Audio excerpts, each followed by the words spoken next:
Diga su nombre. Tengo que decir mi nombre. Ay, Bueno, mi nombre es Adelmo Montañez, el docente del gimnasio del campo Juan de la Cruz de la sede Tunal Alto.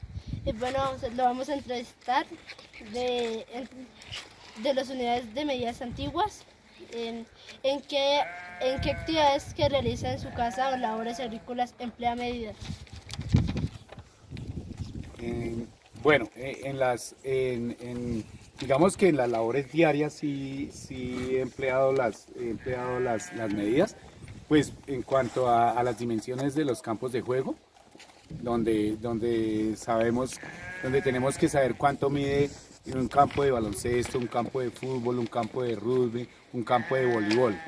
Pero en las partes agrícolas también hemos apoyado al profesor Gilberto midiendo lo que es midiendo la huerta, pues para hacer las diferentes eras y poder tener una planeación a la hora de sembrar las diferentes semillas que el docente pues tiene a bien en la actividad de la materia. ¿Qué unidades de medida utiliza más y para qué? Pues utilizamos el metro, el decámetro, la cuarta,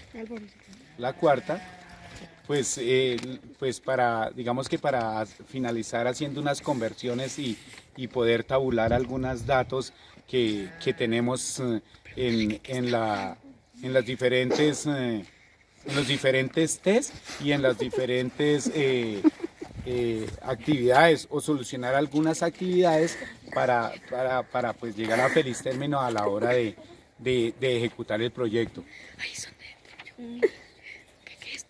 ¿Qué unidades de medida utilizaban antiguamente sus padres o abuelos?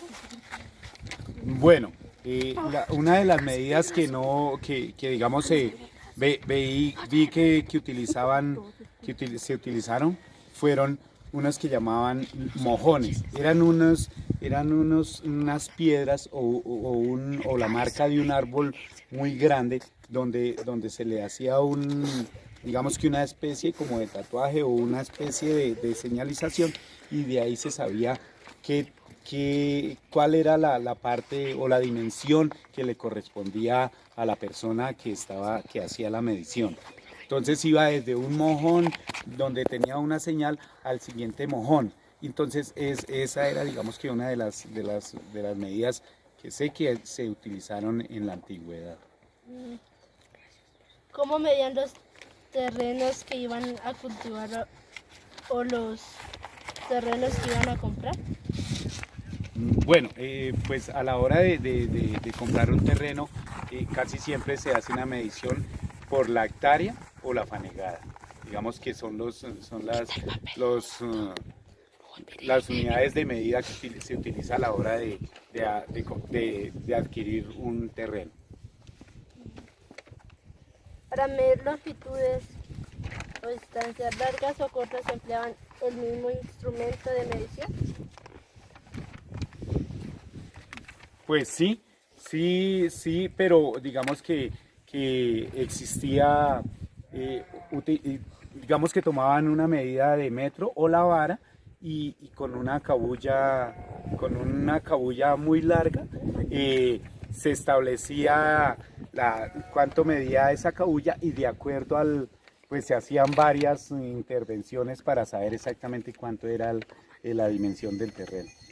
¿Por qué creen que es importante medir? Pues es importante medir para tener exactamente, primero para tener exactamente claro qué es lo que usted adquirió, y segundo es si usted va a adquirir un terreno o si usted va, sobre todo cuando adquiere usted un terreno, debe estar establecido por escrito la dimensión, o sea, la medida exacta del terreno que usted adquiere.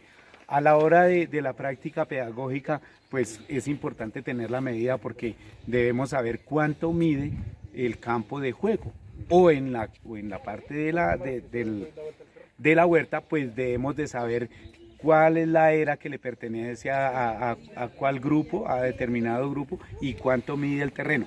A la hora de tener, por decir, los galpones o por tener la porqueriza, debemos tener en cuenta la medida, pues porque de acuerdo a la medida se da la capacidad para tener el número de animales dependiendo del proyecto que se tenga en el colegio.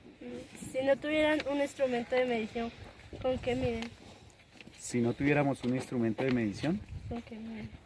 pues le voy a contar una anécdota. La verdad, mi abuelita no sabía contar, pero sabía el día que se le perdía una gallina. Pues creo que ellos tenían, digamos que una capacidad digamos, ellos veían el montón y sabía que eran tantos los animales que tenían. Pero si lo que tú me preguntas, que si no tuviéramos un instrumento, ¿con qué mediríamos? Pues recurriríamos a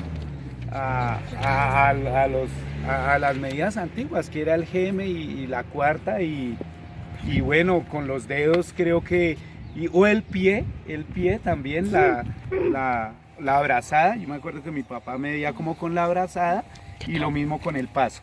El paso también era importante. Esa era uno de los métodos de medición cuando no existía el decámetro ni cuando existía el metro. ¿Listo? Gracias.